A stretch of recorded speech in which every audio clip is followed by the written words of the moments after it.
Okay, well that was Sonia from Wellington Point Dental Health, and we'll have another little chat to her a little bit later on. As I said, we caught up with her some time back, so we're looking forward to that one. So, Madonna, the dentist. Yes. Yeah, I always remind my clients, because they know that it's important to double check if your jaw is sore afterwards. Go see someone to help to realign it, because you can imagine when your mouth is open for half an hour, regardless of pain or fear or anything else, take that out of the equation. If you are simply having your mouth lodged open for some amount of time, the muscles in the jaw can actually really tighten up, and eventually, like, I used to have a problem where about 6 to 8 weeks after the dentist, I would have major hip problems. And it took me about 10 years to realise what was going on, until I finally got to the point where I knew what I had to do afterwards. So if you are getting to that point where you're, and I'm not picking on dentists, I know they have to have the mouth open to do their job, and we all need to go to the dentist. But it's basically one of those things where to be really aware of it. So if you do find that your jaw is a bit tight afterwards, it can be a good idea to see someone who's an expert in jaw-hip manipulation, because it can throw the lower part of the body out. Have you heard that concept before? I've got a friend of mine who said that she has a problem, and the dentist has to use a special type of instruments because she has a very small mouth. Right. She's, I don't know how would you explain it, but I'm not a dentist, so I don't know what they use. But so she's got special instruments that this dentist uses when she goes to the dentist, because she can't open a mouth. Absolutely.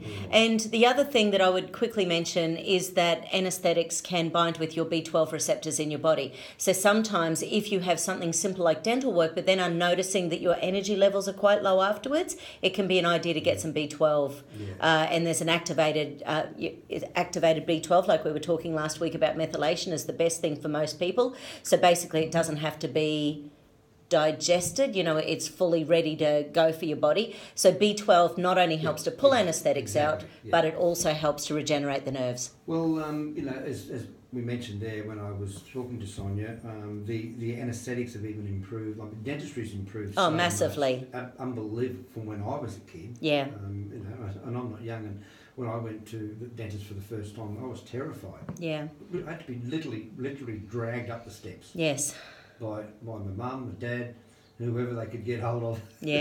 Some front row forward from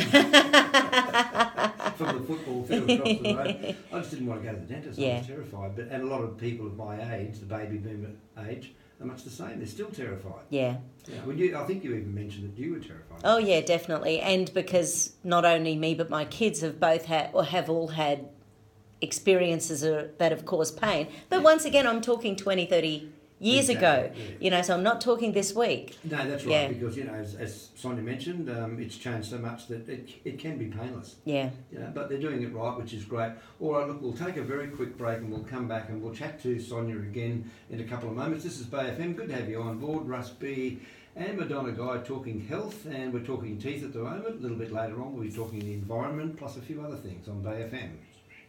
Yes, I'm early.